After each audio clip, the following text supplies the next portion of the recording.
تو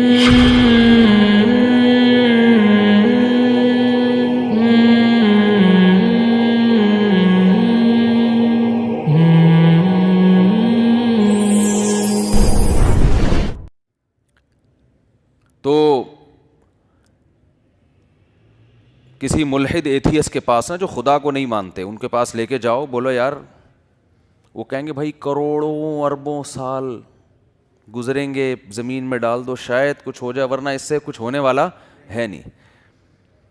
کہ نہیں یار, کیا یہ پاسبل ہے کوئی ایسی مشین بن جائے, ہم ادھر گھاس ڈالیں اور تھوڑے دنوں میں تیل نکل جائے. انہوں نے کہا نہیں, یہ نہیں ہو سکتا, اٹ ازنٹ پاسبل. انگلش میں بولے گا تاکہ آپ اور زیادہ امپریس ہوں اس سے. وہ دیسی زبان استعمال نہیں کرے گا, وہ انگلش میں تحقیقات کتابیں پیش کرے گا آپ کے سامنے. وہ فلاں سائنسدان کا یہ نظریہ تھا کہ گھاس سے کبھی بھی تیل نہیں نکل سکتا. آپ کہو گے کہ آؤ میں تمہیں ایک مشین دکھاتا ہوں, آؤ میں تمہیں ایک مشین دکھاتا ہوں. آپ لے گئے پنجاب سے کوئی تگڑی بھینس, آپ نے اس کو چارہ کھلایا, تھوڑی دیر میں اس کے تھن دودھ سے بھر گئے. فوراً رزلٹ آتا ہے. آپ جانور کو چارہ کھلاؤ نا, فوراً رزلٹ آتا ہے. او آپ نے جناب دودھ نکالا اس سے, وہ چکنا گاڑھا, وہی بتا رہے کہ میرے اندر آئل بہت ہے, وہ دودھ بتا رہا ہوتا ہے. پھر آپ نے اس کو پکایا, ملائی نکالی, مکھن نکالا, اسے گرم کیا, دودھ الگ ہو گیا اور آئل تیل اس میں سے الگ. اتنا خوشبودار, اتنا مزیدار گھی. آپ بولیں یہ لے میں نے گھاس سے نکال دی. وہ بدبخت پتہ ہے کیا کہے گا؟ وہ کہے گا کہ کروڑوں اربوں سال میں اس گھاس سے تو تیل نکل نہیں سکا, لیکن ایسی مشین اربوں سال میں آٹومیٹیکلی بن گئی ہے جو اس گھاس سے گھی نکال دیتی ہے, جس کو بھینس کہا جاتا ہے. آئی بات سمجھ میں؟ وہ کیا کہے گا؟ کروڑوں اربوں سال میں ایسی مشین آٹومیٹیکلی خود بخود بھینس جیسی وجود میں آ گئی ہے. وہ ایک سیل وجود میں آیا تھا اتفاق سے, کروڑوں اربوں سال گزرتے گزرتے وہ پتہ نہیں کیا کیا بنتے بنتے, کوئی بندر سے انسان اور وغیرہ وغیرہ ہوتے ہوتے بھینس. یہ اس کی وجہ سے ہو رہا ہے, یہ اتفاق ہے. ذرا سی غیرت ہوگی نا, غیرت, ذرا سی غیرت کہ اپنے بنانے والے اور اپنے محسن کو پہچاننے کا ذرا سا بھی جذبہ ہوگا, وہ اس کے اس دعوے کو کبھی قبول نہیں کرے گا اور غضب سے زمین میں گڑ جائے گا, وہ شرم سے زمین میں گڑ جائے گا. کیسی بات کر رہا ہے؟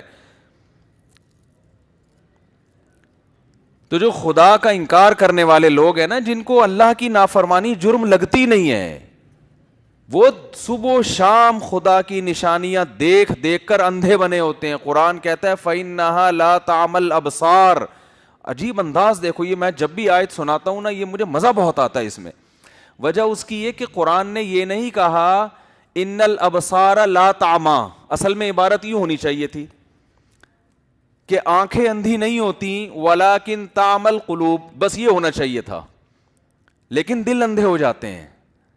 قرآن یہ بتانا چاہ رہا ہے کہ آنکھیں سے سب نشانیاں نظر آ رہی ہیں, گائے بھی نظر آ رہی ہے, بکری بھی نظر آ رہی ہے, بھینس بھی نظر آ رہی ہے, انڈوں سے چوزے نکلتے ہوئے بھی نظر آ رہے ہیں, اور مرغی اپنے بچوں سے محبت کر رہی ہے, یہ بھی نظر آ رہا ہے, اور گھٹلی پھٹتی ہے تناور درخت میں تبدیل ہو کے, پھر اسی میں سینکڑوں گھٹلیاں پیدا ہو جاتی ہیں بالکل اسی جیسی, اور پھر اس گھٹلی کو دفن کرو, پھر پودا, پھر آم, پھر اس کے اندر ویسا ہی گھٹلی, پھر اس کے اندر ایسا لذت والا ذائقہ اس آم کے اندر, پھر اس کے چھلکے تمہارے جانور کھاتے ہیں, اندر کا گودا تم کھاتے ہو.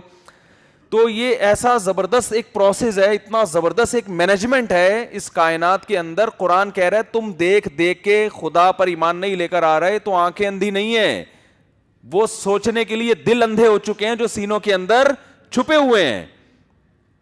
بعض دفعہ آنکھیں دیکھ رہی ہوتی ہیں, سمجھ نہیں رہی ہوتی کہ یہ ہمیں کیوں دکھایا جا رہا ہے,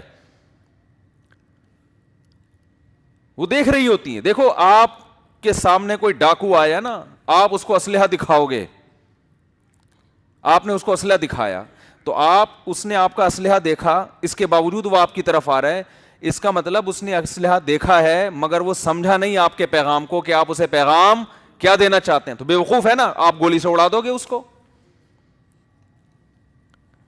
جب اس کو گولی لگے تو وہ کہے یار یہ کیا ہو گیا, تو آپ کہو گے میں نے تجھے اسلحہ دکھایا تھا کہ میں اپنے دفاع کے لیے میرے پاس بندوق ہے. وہ کہے گا نہیں یار مجھے نظر نہیں آ رہا تھا. آپ کہو گے تیری آنکھیں اندھی نہیں ہیں, آنکھ دیکھنے کے بعد جب دل کچھ فیصلہ کرتا ہے نا تو وہ فیصلہ کرنے کے قابل نہیں ہے, دل کا غافل ہے تو قرآن اس بات کو بیان کرنے کے لیے یہ کہہ سکتا تھا ان الابصار لا تعمی, آنکھیں اندھی نہیں ہوتی, دل اندھے ہوتے ہیں, لیکن قرآن نے کلام کو لمبا کیا.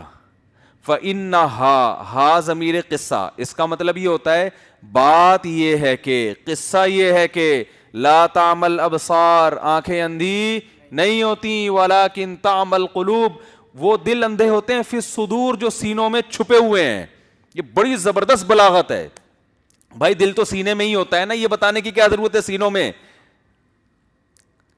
یہ بلاغت ہے کہ اللہ پہلے تو بات کو طول دے رہے ہیں. بات یہ ہے کہ بہت امپورٹنٹ بات ہے, اس کو ہلکا نہ لینا, کیونکہ بڑے بڑے عقل مند لوگ ہمیں نظر آتے ہیں جو خدا کا انکار کر رہے ہیں, بڑے بڑے سائنٹسٹ نظر آتے ہیں, بڑے پڑھے لکھے لوگ, تو آدمی حیران ہوتا ہے یار اتنے پڑھے لکھے لوگوں کو کیسے سمجھ میں نہیں آ رہا. اس کا مطلب واقعی یہ کچھ ڈاؤٹ ہے اس میں, ہم بے وقوف ہیں, وہ تھوڑی بے وقوف ہیں.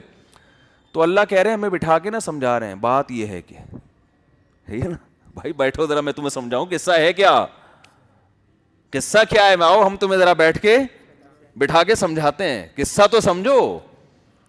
لا تعمی الابصار, آنکھیں اندھی نہیں ہے, نظر ان کو بھی آ رہا ہے, دل اندھے ہیں. اللہ کس دل کی بات کر رہا ہے, لگے وہی جو سینوں کے اندر چھپے ہوئے دل ہیں, وہ نظر نہیں آ رہا, تمہیں ان کی آنکھیں نظر آ رہی ہیں.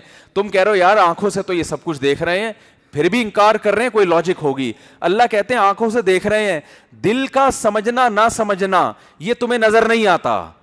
آنکھیں تو ان کی کھلی ہوئی, دیکھو سائنسدانوں کی آنکھیں بند ہوتی, ان کو گائے بھینس بھیڑ بکریاں یہ درخت اور یہ لہلہاتی فصلیں نظر نہ آ رہی ہوتی ہیں, بارشوں کا نظام, پہاڑوں کا نظام. اگر سائنسدانوں کو نظر نہ آ رہا ہوتا, ہم کہتے ہیں یار ان بیچاروں کو پتہ نہیں ہے, ہم دیکھ رہے ہیں. اگر یہ سائنسدان یہ چیزیں دیکھتے تو ہم سے زیادہ خدا پر ایمان لے کر آتے, تو نظر نہیں آ رہا. لیکن اللہ کہتے ہیں یہ تو تمہیں پتہ ہے آنکھوں سے ان کو نظر آ رہا ہے. اللہ کہتے ہیں ایک چیز ایسی ہے کہ اس کے بارے میں تم فیصلہ کر نہیں سکتے, وہ ان کے سینے کے اندر ہے, وہ بھی اوپر ہوتے نا تو تم کہتے یار تو سمجھ بھی رہے ہیں. اللہ کہتے ہیں ہم بتاتے ہیں کہ دیکھ رہے ہیں, سمجھ نہیں رہے, کمبختی ہے. بہت مشکل ہے میرے بھائی, آپ کی سمجھ میں نہیں آ رہا تو سائنسدانوں کی کہاں سے سمجھ میں آئے گا, ہے بھائی. کیا سمجھ میں آ رہا ہے, قرآن کا مفہوم سمجھ میں آ رہا ہے, قرآن کیا دعویٰ کر رہا ہے. قرآن کہہ رہے ہیں ان کے سینوں کے اندر جو دل ہے نا, چونکہ چھپا دی ہم نے وہ دل, تو اس دل وہ بات سمجھ بھی رہا ہے کہ نہیں سمجھ رہا, یہ تم دیکھ نہیں سکتے. یہ ہم تمہیں بتاتے ہیں کہ یہ نہیں سمجھ رہے. وہ کیوں نہیں سمجھ رہے, وہ دل اندھے ہو چکے ہیں, ان میں سمجھنے کی صلاحیت ختم ہو چکی ہے, ان میں دیکھنے کی, آبزرو کرنے کی صلاحیت ختم ہو چکی ہے. یہ ایک اس سے بڑا اشکال ہے کہ یار دل میں سمجھنے کی صلاحیت اگر ختم ہو چکی ہوتی تو وہ سائنٹسٹ بنتا, وہ لمس یونیورسٹی کا پروفیسر بنتا ہے بھائی, وہ ترقی کرتے. سمجھنے کی صلاحیت بہت زیادہ ہوتی ہے تبھی تو انسان ترقی کرتا ہے. پاگل لوگ تھوڑی ترقی کرتے ہیں, پاگل تھوڑی ترقی کرتا ہے میرے بھائی. ترقی کون کرتا ہے, بڑے ذہین اور فتین لوگ ترقی کرتے ہیں. لیکن اللہ کہہ رہے ہیں ان کے دل کیا ہو گئے ہیں, اندھے. اس کا بھی قرآن جواب دیتا ہے. قرآن کہتا ہے افرأیت من اتخذ الہہ ہواہ, کچھ لوگ خواہشات کے ایسے غلام ہو جاتے ہیں کہ ان کو وہ باتیں سمجھ میں آتی ہیں جہاں ان کی خواہشات میں رکاوٹ جو نہیں بن رہی ہوتی. جو چیزیں ان کی خواہشات میں رکاوٹ بنتی ہیں وہ چیزیں ان کی کھوپڑی میں نہیں آتی. اس کی بھی ہمیں مثالیں ملتی ہیں. شعیب علیہ السلام نے جب اپنی قوم کو سمجھایا کہ ناپ تول میں کمی مت کرو, ایک دفعہ نہیں, دو دفعہ نہیں, بہت دفعہ سمجھایا, تو قوم پتہ ہے کیا کہتی ہے, ما نفقہ کثیرا مما تقول, آپ کی باتیں ہماری کھوپڑی میں نہیں آتی. حالانکہ وہ ایسی بات ہے جو کھوپڑی میں نہ آئے. پتہ نہیں کیا وہ کہتے ہیں, پتہ نہیں کس طرح کی باتیں کر رہے ہیں یار.